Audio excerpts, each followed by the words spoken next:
What is going on, ladies and gentlemen? My name is Equal Espresso, and welcome back to another video here today on the channel. Today, for the first time in a very long time, we're going to be talking about Advanced Warfare. Now, this is actually coming in the wake of the news of the brand new weapons coming to Advanced Warfare here on September 29th for Xbox One users. Those are the MP40 and the M1911. As you guys may or may not know, those were two very popular weapons back in World at War, so another throwback here, but that's not what we're going to be focusing on here today. That's just really the catalyst for what we're talking about. As you guys know, Advanced Warfare has been putting a lot of time into actually giving us new weapons in Advanced Warfare this late in time. I honestly and wholeheartedly love this. This is absolutely great. There's new gear in the game still this late in the year. This is something that is completely unheard of for every single Call of Duty previously. After DLC 4, you're pretty much just done and hung out to dry until the next Call of Duty title comes out. But really, new gear in advanced supply drops isn't the way to go. That's just about the easiest and nicest way I can put it, I guess. I absolutely love the idea, yes, but advanced supply drops, no. I'm gonna have to say no with that one. This is probably the first negative denoted video that I've ever made on Advanced Warfare because I'll be totally honest with you. I've been an advocate for the game and I absolutely love everything about it. I love the animation, the color schemes, the flow of the game. I love it all. It's something brand new that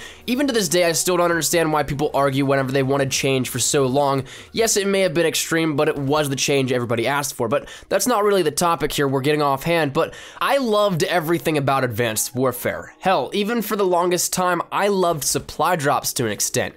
They're a great way to get more into the game, and granted there are flaws like weapon variants that directly affect the stats and all that kind of stuff, but that's just the minor details. Those, yes, do affect the gameplay, but the idea as a whole for supply drops I thought was absolutely incredible. But there are a lot of things wrong with how they progressed throughout the year. And really at this point in time, I just feel the need to say something on my end because it's something I've held my tongue for quite some time. Now that it's almost becoming something not really irrelevant, but now that we're moving into Black Ops 3, it's something that I feel like I can speak a little bit more freely on and not really try to impede on what I'm trying to get across with content in Advanced Warfare. But advanced supply drops are an okay idea. Let's be honest, there's supply drops that you can buy. It's really up to the user if they want to actually do that. I'm not really the biggest fan of advanced supply drops, and I'd like to think that Sledgehammer isn't, and that it's just a gimmick that Activision is forcing by using Sledgehammer to push it out to their users and players. That's something that I would like to think. I don't know if that's exactly the case. It really could be Sledgehammer's idea that, you know, pay for more supply drops. That could be the case, but I just like to think that it's the bigger hand in Activision, the business side, that Sledgehammer is just the good guys that got caught in a bad situation. That's how I like to look at it, but again, I have absolutely no idea. But the absolutely really terrible and mind-boggling thing to me is why advanced supply drops are so heavily pushed here when releasing new gear. Yes, they're available in supply drops and all that kind of stuff too, but advanced supply drops are where you're really gonna get the most bang for your buck, if you wanna put it that way. Now, in terms of the actual gear that you get, they're only available in these drops, these weapon DLCs and all that kind of stuff, and if I'm not mistaken, most of the weapons, if not all but one or two, I think, they were all available only in supply drops, and you did not get the base weapon even until you got one of those variants. So it's not even like once you actually get that DLC released, you get at least the base weapon. No, it's you actually have to go out, buy supply drops, open them up, and hope to God you get something good, or at least something that is a variant, so you at least have the base weapon. That, to me, is extremely wrong. It's not fair to the players at all, because when a DLC is given, it should be given. That's a basis and a standard here that you'd think would be understood with all gaming. But especially when you're going out and paying for a DLC, you should get that DLC and not just have a small sliver of a chance.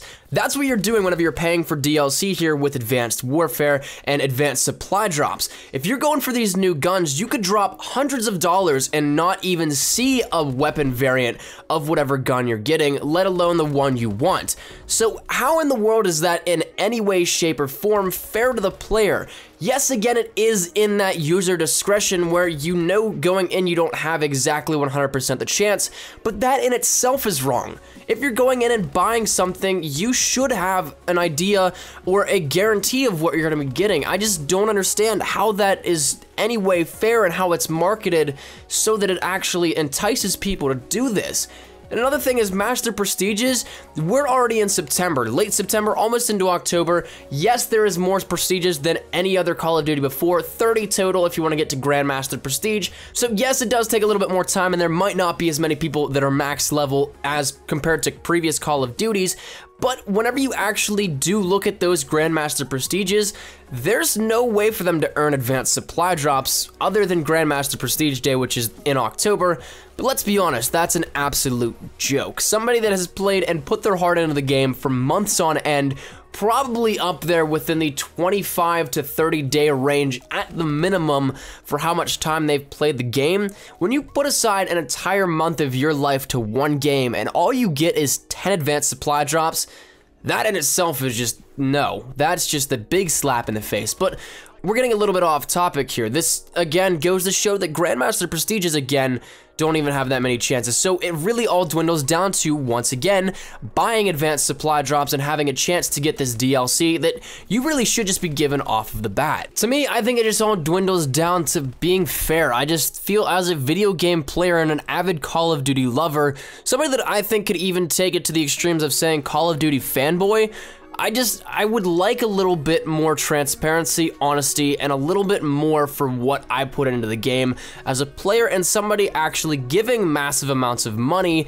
to actually do this. Now, granted, I stopped buying advanced supply drops ages ago, but there are still absolutely tremendous amounts of people that buy advanced supply drops daily. So, like, I just want this to be something that changes going into Advanced Warfare 2, if that's the thing, because if at all right now, Advanced Warfare is completely done in terms of the Sledgehammer's team's eyes. They're probably brainstorming, working on, or maybe even developing currently the very pre-basic forms of Advanced Warfare 2 or whatever their next title will be here come 2017 or whatever year it is that it's released in. I just want some progress to be made here. I want this to be something that, whether it be Activision or Sledgehammer's decision, I want this loot that continues to let the game grow with being so late in its life cycle. I want it to be something that isn't resented by the community or something that is really just even slightly resented. I want it to be welcomed with open arms because, again, I absolutely love the idea of keeping the game fresh, adding brand new things into the game, and I love everything about Advanced Warfare other than this simple fact here. I want that to be changed, and I really want it to be something that prospers going into their next title. It's just the system as it is now is just flawed. So that's, I guess, we're going to wrap the video up here today, ladies and gentlemen. Thank you guys so much for watching. If you guys have the same opinions as me, I'd love to hear your thoughts down there in the comment section down below. And even if you don't, it's totally cool. Love to hear your thoughts. But really, I would honestly love to hear your feedback on this one. Are you guys with me on this, or what do you think about it all? Thank you guys, though, so much for watching. If you did like the video, be sure to like, rating down below, and to share with your Facebook, Twitter, and or MySpace if you reject. That always greatly appreciated. If you're new here, be sure to subscribe for the best of Call of Duty content. We're going to be getting back to the Black Ops 3 stuff here. I just wanted to get this out while it was still pretty relevant because all these new weapons are just being announced right now. And it's something that, going forward, there's not much room left for Advanced Warfare. But thank you guys so much for watching. I will see you guys tomorrow. Take care, and peace.